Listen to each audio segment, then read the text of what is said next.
Muraho neza, ibihe byiza, amahoro y'Imana abane namwe, nizere yuko aho muherereye hose mumeze neza cyane kandi ko Imana ibarinze. Ni ukuvuga ngo wowe uri kubona ibintu bitameze neza cyane, bitari kugenda uko ubyifuza cyangwa se bikumereye nabi, nyabuna ihangane, ejo cyangwa se ejo bundi ibintu bizagenda neza, bigende uko ubishaka, nawe umererwe neza. Nawe rero uri kubona ibintu biri kugenda neza, jya ushima Imana, ushima Imana iba yagukoreye imirimo n'ibitangaza, ibintu bikagenda neza, ukagirirwa neza, ukagira amahoro, maze nawe uyishime, ejo bundi nawe ijye ikomeza kukugumururira imigisha y'ibyiza.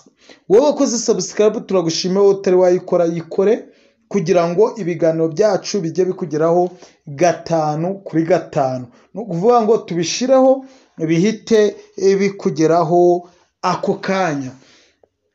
Tugiye kubagezaho rero ikiganiro Munyu w'Inyamanza. Munyu w'Inyamanza ndatekereza mwese mwaba muyizi. Ni kiriya cyatsi muri kureba. Kiriya ni icyatsi gikomeye kidasanzwe mu kukugarurira urukundo, kurema urukundo, kukugira udasanzwe, kukugira nk'inyamanza, kukugira inyange, kukugira wera, ukera, ukamererwa neza, buri muntu wese ukubonye akagukunda, mbese abantu bakaryoherwa no kuba bari kumwe nawe. Ni umuti urema urukundo, ni umuti ukuraho icyangiro, ni umuti ugukundisha abantu. Noneho uriya munyu w'inyamanza, iyo uwuvanze n'umukundi, noneho biba agahebuzo, bikarushaho, bikagenda bikabyara ikintu kinini cyane, sibyo? Iyo uvanze n'umukunde biragenda bikakubera ikintu cyiza cyane kurushaho. Bakobwa, basore, nababwira iki? Abamama mwubatse, nababwira iki? N'abagabo namwe nyabuna nimufatireho kugira ngo mugire urukundo mu bantu. Abacuruzi, mukeneye ko abantu babakunda, ntibakunde ibyo mucuruza kurusha mwebwe, ahubwo namwe babakunde, bajye baraza babakurikiye, bagure n'ibyo bintu bibe byiza, ariko namwe muri beza. Rero reka turambure ikiganiro tubabwire uko bikoreshwa, n'uko uriya muti waboneka, kugira ngo mubashe nyabuna kuwukoresha, namwe mugire igikundiro, icyangiro kibaveho, mumererwe neza cyane.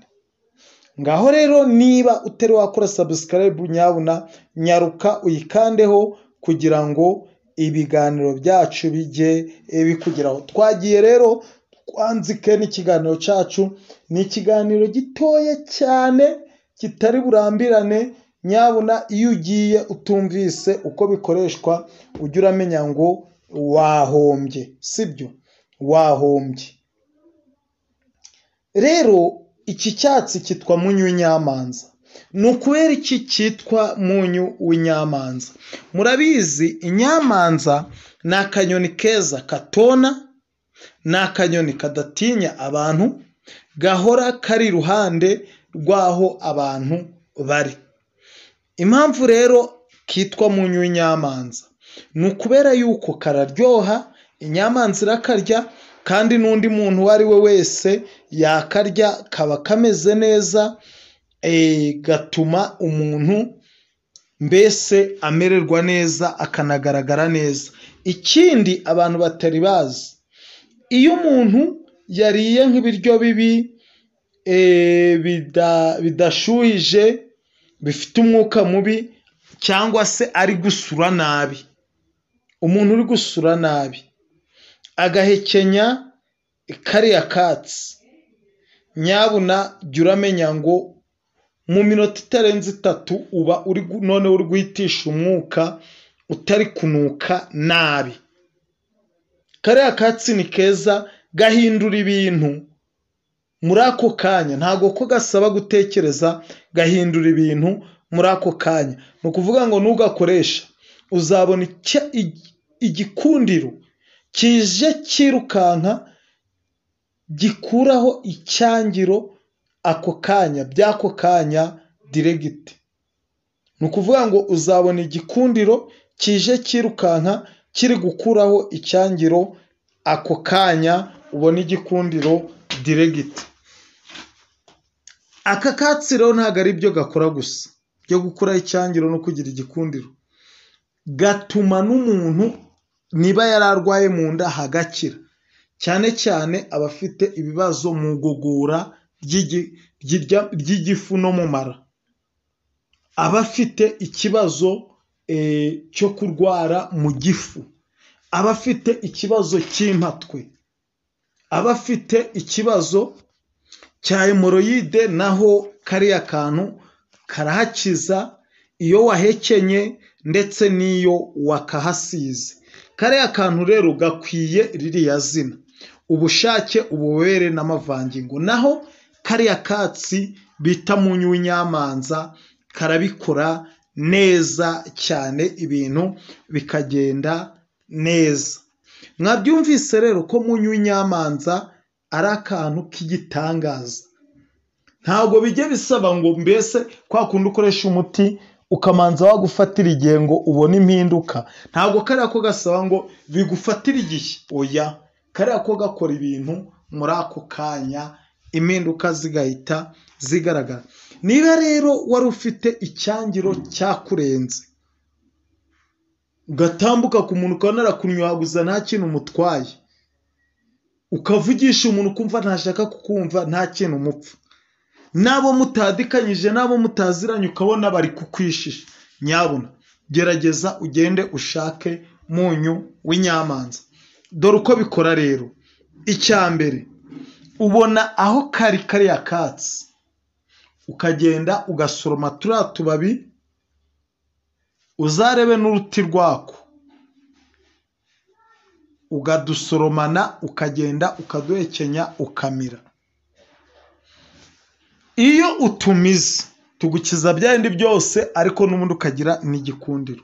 Ikindi, uragenda ukareba turiya tubabi ukadusoroma, ukatwanika ari twinshi cyane cyane tukuma.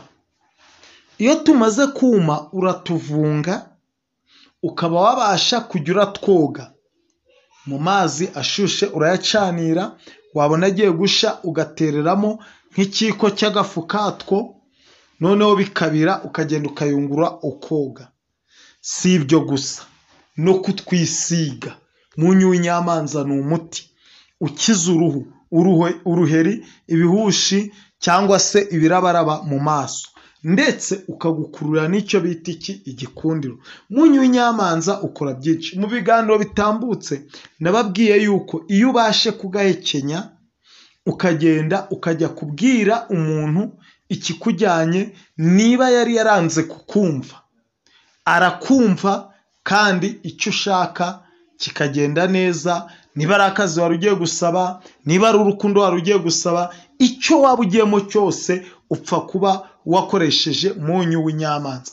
Nyamuna munyu w'inyamanza nimuyitinye, mwijya gupfa murayifata uko itari, ahubwo mwebwe nimuyikoreshe mu bintu byiza gusa, ubundi mubone ngo murabona impinduka n'icyo munyu w'inyamanza ibamarira.